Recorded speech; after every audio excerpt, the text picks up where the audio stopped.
मेरे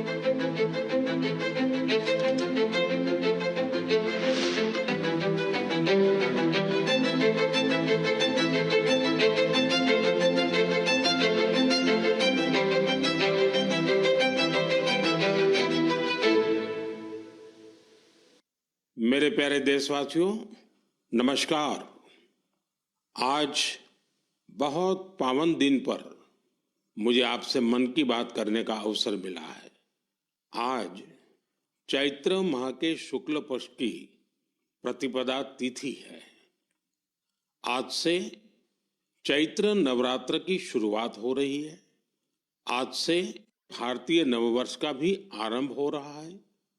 इस बार विक्रम संवत 2082 शुरू हो रहा है। इस समय मेरे सामने आपकी ढेर सारी चिट्ठियां रखी हुई है। कोई बिहार से हैं, कोई बंगाल से, कोई तमिलनाडु से हैं, कोई गुजरात से हैं। इनमें बड़े रोचक तरीके से लोगों ने अपने मन की बातें लिखकर भेजी है। कई सारी चिट्ठियों में शुभकामनाएं भी हैं, बधाई संदेश भी हैं, लेकिन आज मेरा मन करता है कुछ संदेशों को आपको सुनाऊं। सर्वारिगु युगादि हब्बद शुभाशय गड़ू। अगला संदेश है अंदरी की उगादि शुभाकांक्षलु। अब एक और चिट्ठी में लिखा है संवसार पाड़व्यार्ची परबी। अगले संदेश में लिखा गया है गुड़ी पाड़वा निमित्त हार्दिक शुभेच्छा। हमारे एक साथी ने लिखा है एल्ला वरक्कुम विशु आशम शगल। एक और संदेश है इनिये पुथांडु नल्लवाल थुक्कल। साथियों, आप ये तो समझ गए होंगे कि अलग अलग भाषाओं में भेजे गए संदेश हैं, लेकिन क्या आप इसकी वजह जानते हैं? यही तो वो खास बात है जो आज मुझे आपसे साझा करनी है। हमारे देश के अलग अलग राज्यों में आज और अगले कुछ दिनों में नववर्ष शुरू हो रहे हैं और ये सभी संदेश नववर्ष और विभिन्न पर्वों की बधाइयों के हैं। इसलिए मुझे अलग अलग भाषाओं में लोगों ने शुभकामनाएं भेजी हैं। साथियों, आज कर्नाटका में, आंध्र प्रदेश, तेलंगाना में उगादि का पर्व बहुत धूमधाम से मनाया जा रहा है। आज ही महाराष्ट्र में गुड़ी पड़वा मनाया जा रहा है। विविधता भरे हमारे देश में अलग अलग राज्यों में अगले कुछ दिन में असम में रोंगाली बिहू, बंगाल में पोइला बोईशाख, कश्मीर में नवरेह का उत्सव मनाया जाएगा। इसी तरह 13 से 15 अप्रैल के बीच देश के अलग अलग हिस्सों में त्योहारों की जबरदस्त धूम दिखेगी। इसे लेकर भी उत्साह का माहौल है और ईद का त्योहार तो आ ही रहा है। यानी ये पूरा महीना त्योहारों का है, पर्वों का है। मैं देश के लोगों को इन त्योहारों की बहुत बहुत बधाई देता हूं। हमारे ये त्योहार भले ही अलग अलग क्षेत्रों में हो, लेकिन ये दिखाते हैं कि भारत की विविधता में भी कैसे एकता पिरोई हुई है। इस एकता की भावना को हमें निरंतर मजबूत करते चलना है। साथियों, जब परीक्षाएं आती हैं तो युवा साथियों के साथ मैं परीक्षा पे चर्चा करता हूं। अब परीक्षाएं हो चुकी हैं। बहुत सारे स्कूलों में तो दोबारा क्लास शुरू होने की तैयारी हो रही है। इसके बाद गर्मी की छुट्टियों का समय भी आने वाला है। साल के इस समय का बच्चों को बहुत इंतजार रहता है। मुझे तो अपने बचपन के दिन याद आ गए जब मैं और मेरे दोस्त दिन भर कुछ ना कुछ उत्पात मचाते रहते थे, लेकिन साथ ही हम कुछ कंस्ट्रक्टिव भी करते थे, सीखते भी थे। गर्मियों के दिन बड़े होते हैं, इसमें बच्चों के पास करने को बहुत कुछ होता है। ये समय किसी नई हॉबी को अपनाने के साथ ही अपने हुनर को और तराशने का भी है। आज बच्चों के लिए ऐसे प्लेटफॉर्म की कमी नहीं जहां वे काफी कुछ सीख सकते हैं। जैसे कोई संस्था टेक्नोलॉजी कैंप चला रही हो तो बच्चे वहां ऐप बनाने के साथ ही ओपन सोर्स सॉफ्टवेयर के बारे में जान सकते हैं। अगर कहीं पर्यावरण की बात हो, थिएटर की बात हो या लीडरशिप की बात हो, ऐसे विविध विविध विषय के कोर्स होते रहते हैं, तो उससे भी जुड़ सकते हैं। ऐसे कई स्कूल हैं जो स्पीच या तो ड्रामा सिखाते हैं। ये बच्चों को बहुत काम आते हैं। इन सब के अलावा आपके पास इन छुट्टियों में कई जगह चल रहे वॉलेंटियर एक्टिविटीज, सेवा कार्यों से भी जुड़ने का अवसर है। ऐसे कार्यक्रमों को लेकर मेरा एक विशेष आग्रह है। अगर कोई संगठन, कोई स्कूल या सामाजिक संस्थाएं या तो फिर साइंस सेंटर ऐसी समर एक्टिविटीज करवा रहे हो तो इसे #मायहॉलिडेज के साथ जरूर शेयर करें। इससे देश भर के बच्चे और उनके माता पिता को इनके बारे में आसानी से जानकारी मिल सकेगी। मेरे युवा साथियों, मैं आज आपसे माय भारत के उस खास कैलेंडर की भी चर्चा करना चाहूंगा जिसे इस समर वेकेशन के लिए तैयार किया गया है। इस कैलेंडर की एक कॉपी अभी मेरे सामने रखी हुई है। मैं इस कैलेंडर से कुछ अनूठे प्रयासों को साझा करना चाहता हूं। जैसे माय भारत के स्टडी टूर में आप ये जान सकते हैं कि हमारे जन औषधि केंद्र कैसे काम करते हैं। आप वाइब्रेंट विलेज अभियान का हिस्सा बनकर सीमावर्ती गांवों में एक अनोखा अनुभव ले सकते हैं। इसके साथ ही वहां कल्चर और स्पोर्ट्स एक्टिविटीज का हिस्सा जरूर बन सकते हैं। वहीं अंबेडकर जयंती पर पदयात्रा में भागीदारी कर आप संविधान के मूल्यों को लेकर जागरूकता भी फैला सकते हैं। बच्चों और उनके माता पिता से भी मेरा विशेष आग्रह है कि वे छुट्टियों के अनुभवों को #हॉलिडे मेमोरीज के साथ जरूर साझा करें। मैं आपके अनुभवों को आगे आने वाली मन की बात में शामिल करने का प्रयास करूंगा। मेरे प्यारे देशवासियों, गर्मी का मौसम शुरू होते ही शहर शहर, गांव गांव पानी बचाने की तैयारियां भी शुरू हो जाती हैं। अनेक राज्यों में वाटर हार्वेस्टिंग से जुड़े कामों ने, जल संरक्षण से जुड़े कामों ने नई तेजी पकड़ी है। जल शक्ति मंत्रालय और अलग अलग स्वयंसेवी संस्थाएं इस दिशा में काम कर रही हैं। देश में हजारों कृत्रिम तालाब, check dam, borewell recharge, community soak pit का निर्माण हो रहा है। हर साल की तरह इस बार भी कैच द रेन अभियान के लिए कमर कस ली गई है। ये अभियान भी सरकार का नहीं बल्कि समाज का है, जनता जनार्दन का है। जल संरक्षण से ज्यादा लोगों को जोड़ने के लिए जल संचय जन भागीदारी अभियान भी चलाया जा रहा है। प्रयास यही है कि जो प्राकृतिक संसाधन हमें मिले हैं उसे हमें अगली पीढ़ी तक सही सलामत पहुंचाना है। साथियों, बारिश की बूंदों को संरक्षित करके हम बहुत सारा पानी बर्बाद होने से बचा सकते हैं। पिछले कुछ सालों में इस अभियान के तहत देश के कई हिस्सों में जल संरक्षण के अभूतपूर्व कार्य हुए हैं। मैं आपको एक दिलचस्प आंकड़ा देता हूं। पिछले 7-8 साल में नए बने टैंक, पॉन्ड और अन्य वाटर रिचार्ज स्ट्रक्चर से 11 बिलियन क्यूबिक मीटर, उससे भी ज्यादा पानी का संरक्षण हुआ है। अब आप सोचेंगे कि 11 बिलियन क्यूबिक मीटर पानी कितना पानी होता है।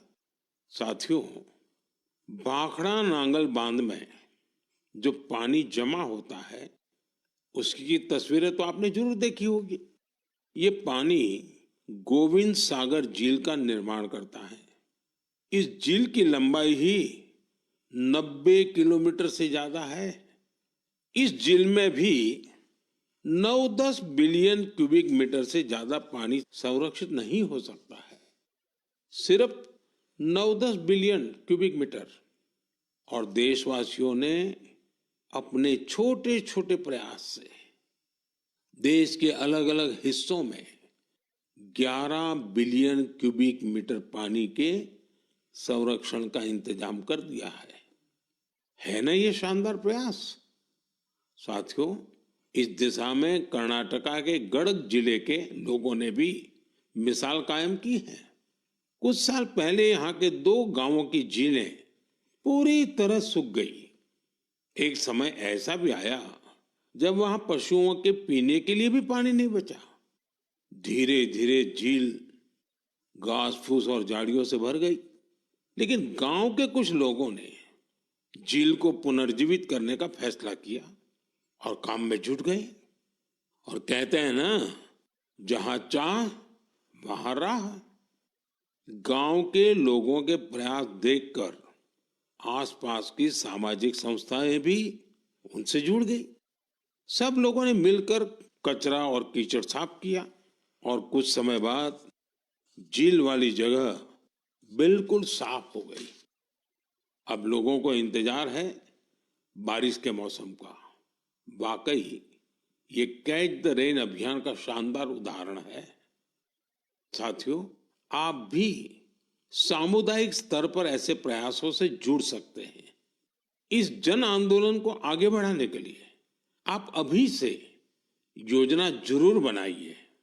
और आपको एक और बात याद रखनी है, हो सके तो गर्मियों में अपने घर के आगे मटके में ठंडा जल जरूर रखिए। घर की छत पर या बरामदे में भी पक्षियों के लिए पानी रखिए। देखिएगा, ये पुण्य कार्य करके आपको कितना अच्छा लगेगा। साथियों, मन की बात में अब बात हौसलों के उड़ान की, चुनौतियों के बावजूद जज्बा दिखाने की। कुछ ही दिन पहले संपन्न हुए खेलो इंडिया पैरा गेम्स में एक बार फिर खिलाड़ियों ने अपनी लगन और प्रतिभा से सबको हैरान कर दिया। इस बार पहले से ज्यादा खिलाड़ियों ने इन खेलों में हिस्सा लिया। इससे पता चलता है कि पैरा स्पोर्ट्स कितना पॉपुलर हो रहा है। मैं खेलो इंडिया पैरा गेम्स में हिस्सा लेने वाले सभी खिलाड़ियों को उनके शानदार प्रयासों के लिए बधाई देता हूं। हरियाणा, तमिलनाडु और यूपी के खिलाड़ियों को पहला, दूसरा और तीसरा स्थान हासिल करने के लिए शुभकामनाएं देता हूं। इन खेलों के दौरान हमारे दिव्यांग खिलाड़ियों ने 18 राष्ट्रीय रिकॉर्ड भी बनाए, जिनमें से 12 तो हमारी महिला खिलाड़ियों के नाम रहे। इस बार के खेलो इंडिया पैरा गेम्स में गोल्ड मेडल जीतने वाले आर्म रेसलर जॉबी मैथ्यू ने मुझे चिट्ठी लिखी है। मैं उनके पत्र के कुछ हिस्से को पढ़कर सुनाना चाहता हूं।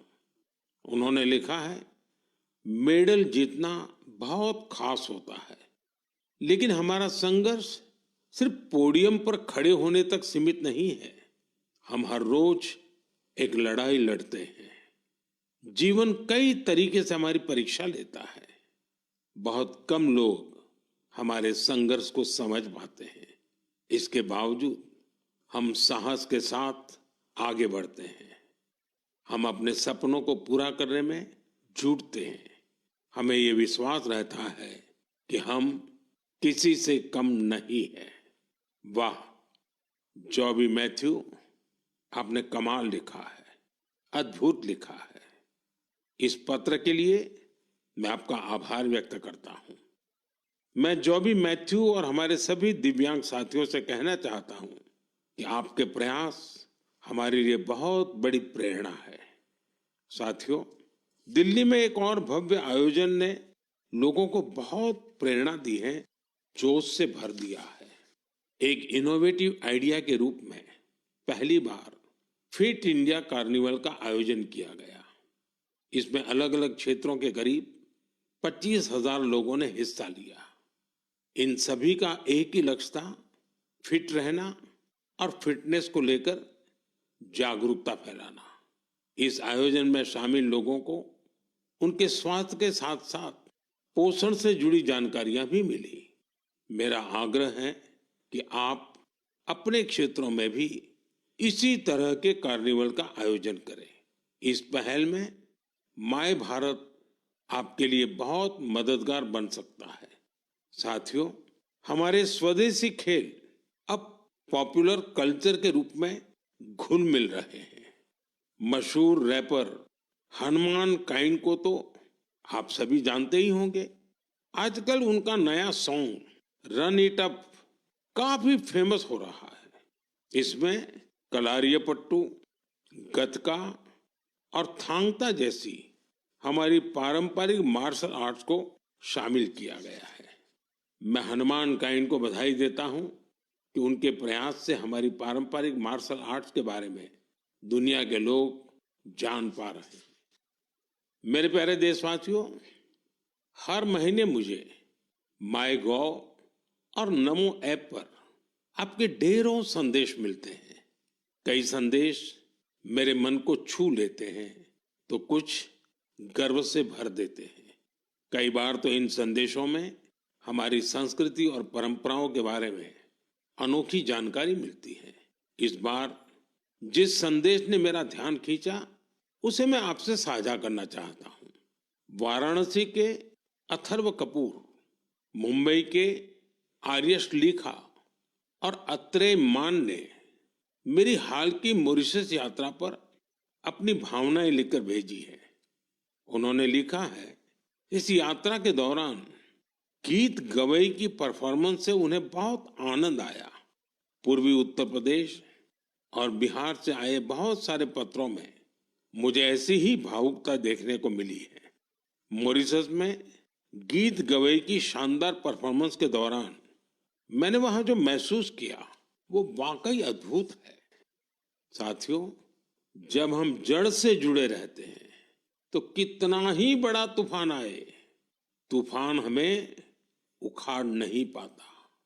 आप कल्पना करिए, करीब 200 साल पहले भारत से कई लोग गिरमिटिया मजदूर के रूप में मॉरिशस गए थे। किसी को नहीं पता था कि आगे क्या होगा, लेकिन समय के साथ वे वहां रस बस गए। मॉरिशस में उन्होंने अपनी एक बड़ी पहचान बनाई। उन्होंने अपनी विरासत को सहेज कर रखा और जड़ों से जुड़े रहे। मॉरिशस ऐसा अकेला उदाहरण नहीं है। पिछले साल जब मैं गयाना गया था तो वहां की चौताल परफॉर्मेंस ने मुझे बहुत प्रभावित किया था। साथियों, अब मैं आपको एक ऑडियो सुनाता हूं।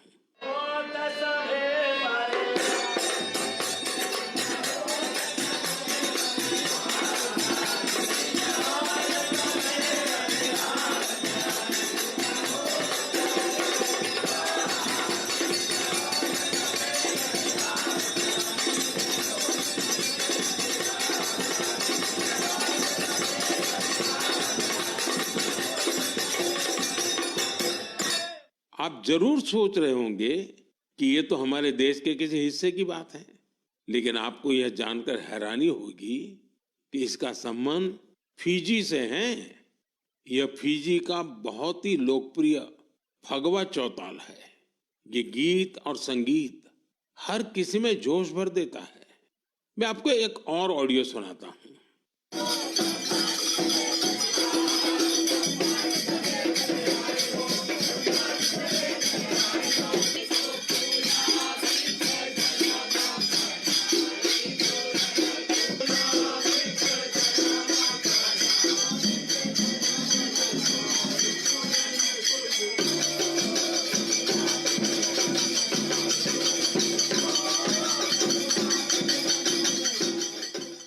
ये ऑडियो सूरीनाम का चौताल है। इस कार्यक्रम को टीवी पर देख रहे देशवासी सूरीनाम के राष्ट्रपति और मेरे मित्र चान संतोखी जी को इसका आनंद लेते हुए देख सकते हैं। बैठक और गानों की यह परंपरा त्रिनिदाद एंड टोबैगो में भी खूब लोकप्रिय है। इन सभी देशों में लोग रामायण खूब पढ़ते हैं। यहाँ फगवा बहुत लोकप्रिय है और सभी भारतीय पर्व त्योहार पूरे उत्साह के साथ मनाए जाते हैं। उनके कई गाने भोजपुरी, अवधी या मिश्रित भाषा में होते हैं। कभी कभार ब्रज और मैथिली का भी उपयोग होता है। इन देशों में हमारी परंपराओं को सहेजने वाले सभी लोग सराहना के पात्र हैं। साथियों, दुनिया में ऐसे कई संगठन भी हैं जो वर्षों से भारतीय संस्कृति को संरक्षित करने का कार्य कर रहे हैं। ऐसा ही एक संगठन है Singapore Indian fine arts society. भारतीय नृत्य, संगीत और संस्कृति को संरक्षित करने में जुटे इस संगठन ने अपने गौरवशाली 75 साल पूरे किए हैं। इस अवसर से जुड़े कार्यक्रम में सिंगापुर के राष्ट्रपति श्रीमान Tharman Shanmugaratnam ji guest of honour थे। उन्होंने इस ऑर्गेनाइजेशन के प्रयासों की खूब सराहना की। मैं इस टीम को अपनी ढेर सारी शुभकामनाएं देता हूं। साथियों, मन की बात में हम देशवासियों की उपलब्धियों के साथ ही अक्सर सामाजिक विषयों को भी उठाते हैं। कई बार चुनौतियों पर भी चर्चा होती है। इस बार मन की बात में मैं एक ऐसी चुनौती के बारे में बात करना चाहता हूं जो सीधे हम सबसे जुड़ी हुई है। ये चुनौती है टेक्सटाइल वेस्ट की। आप सोच रहे होंगे, ये टेक्सटाइल वेस्ट क्या नई बला आ खड़ी हुई है? दरअसल टेक्सटाइल वेस्ट पूरी दुनिया के लिए नई चिंता की एक बड़ी वजह बन गया है। आजकल दुनिया भर में पुराने कपड़ों को जल्द से जल्द हटाकर नए कपड़े लेने का चलन बढ़ रहा है। क्या आपने सोचा है कि जो पुराने कपड़े आप पहनना छोड़ देते हैं, उनका क्या होता है? यही टेक्सटाइल वेस्ट बन जाता है। इस विषय में बहुत सारी ग्लोबल रिसर्च हो रही है। एक रिसर्च में ये सामने आया है, सिर्फ 1% से भी कम टेक्सटाइल वेस्ट को नए कपड़ों में रिसाइकिल किया जाता है। 1% से भी कम। भारत दुनिया का तीसरा ऐसा देश है जहां सबसे ज्यादा टेक्सटाइल वेस्ट निकलता है। यानी चुनौती हमारे सामने भी बहुत बड़ी है। लेकिन मुझे खुशी है कि हमारे देश में इस चुनौती से निपटने के लिए कई सराहनीय प्रयास किए जा रहे हैं। कई भारतीय स्टार्टअप्स ने टेक्सटाइल रिकवरी फैसिलिटीज पर काम शुरू किया है। कई ऐसी टीमें हैं जो कचरा बीनने वाले हमारे भाई बहनों के सशक्तिकरण के लिए भी काम कर रही हैं। कई युवा साथी सस्टेनेबल फैशन के प्रयासों में जुड़े हैं। वे पुराने कपड़ों और जूते चप्पलों को रिसाइकल कर जरूरतमंदों तक पहुंचाते हैं। टेक्सटाइल वेस्ट से सजावट की चीजें, हैंडबैग, स्टेशनरी और खिलौने जैसी कई वस्तुएं बनाई जा रही हैं। कई संस्थाएं आजकल सर्कुलर फैशन ब्रांड को पॉपुलर बनाने में जुटी हैं। नए नए रेंटल प्लेटफॉर्म भी खुल रहे हैं जहां डिजाइनर कपड़े किराए पर मिल जाते हैं। कुछ संस्थाएं पुराने कपड़े लेकर उसे दोबारा उपयोग करने लायक बनाती हैं और गरीबों तक पहुंचाती हैं। साथियों, टेक्सटाइल वेस्ट से निपटने में कुछ शहर भी अपनी नई पहचान बना रहे हैं। हरियाणा का पानीपत टेक्सटाइल रिसाइकलिंग के ग्लोबल हब के रूप में उभर रहा है। बेंगलुरु भी इनोवेटिव टेक्स सॉल्यूशंस से अपनी एक अलग पहचान बना रहा है। यहाँ आधे से ज्यादा टेक्सटाइल वेस्ट को जमा किया जाता है, जो हमारे दूसरे शहरों के लिए भी एक मिसाल है। इसी प्रकार तमिलनाडु का तिरुपुर वेस्ट वाटर ट्रीटमेंट और रिन्यूएबल एनर्जी के माध्यम से टेक्सटाइल वेस्ट मैनेजमेंट में जुटा हुआ है।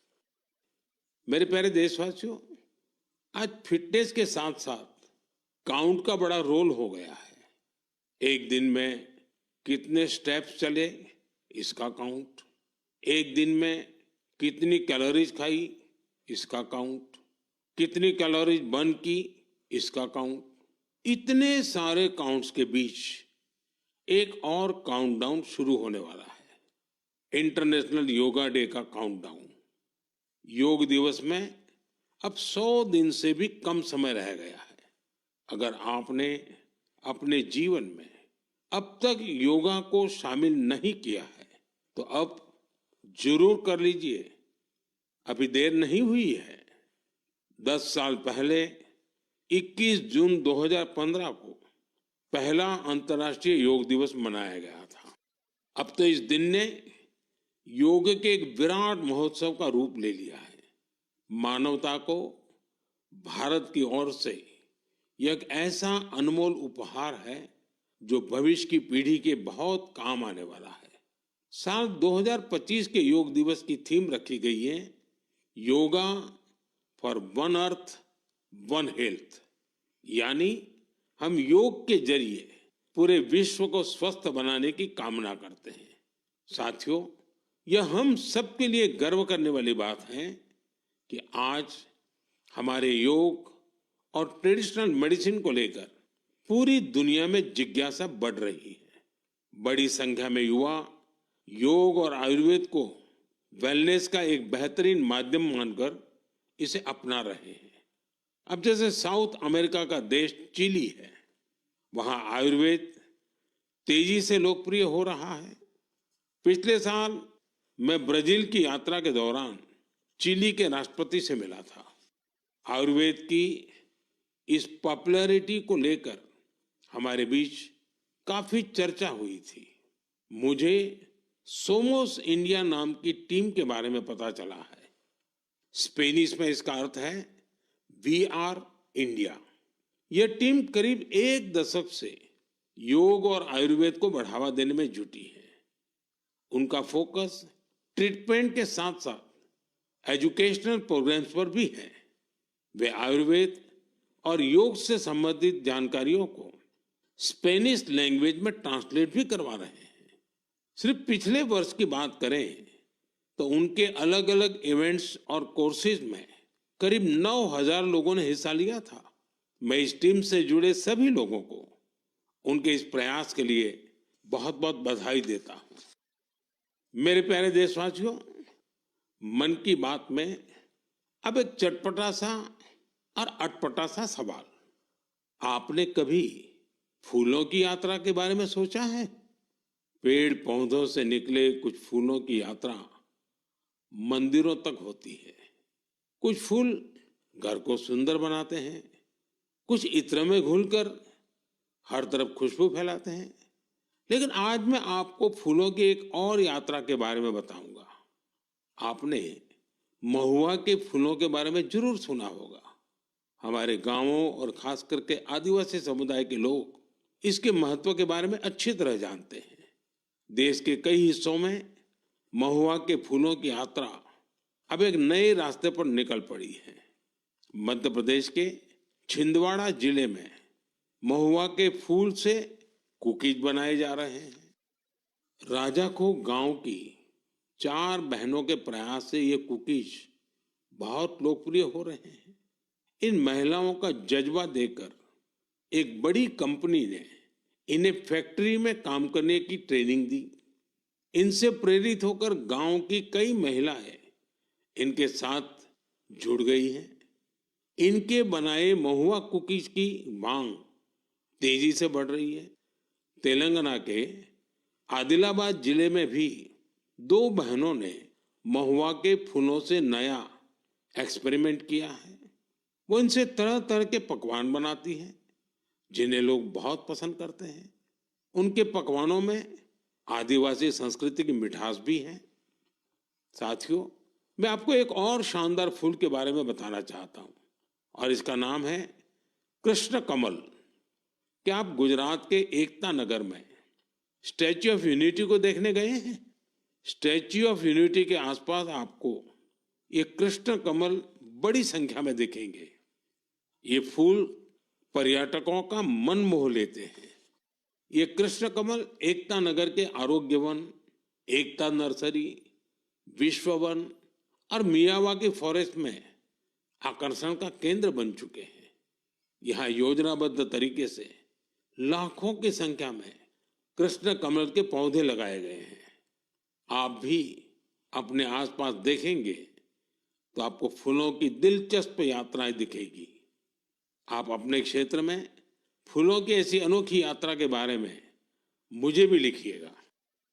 मेरे प्यारे साथियों, आप मुझे हमेशा की तरह अपने विचार, अनुभव और जानकारियां साझा करते रहें।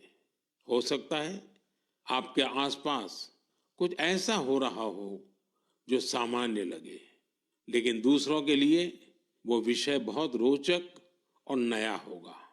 अगले महीने हम फिर मिलेंगे और देशवासियों की उन बातों की चर्चा करेंगे जो हमें प्रेरणा से भर देती हैं। आप सबका बहुत बहुत धन्यवाद। नमस्कार।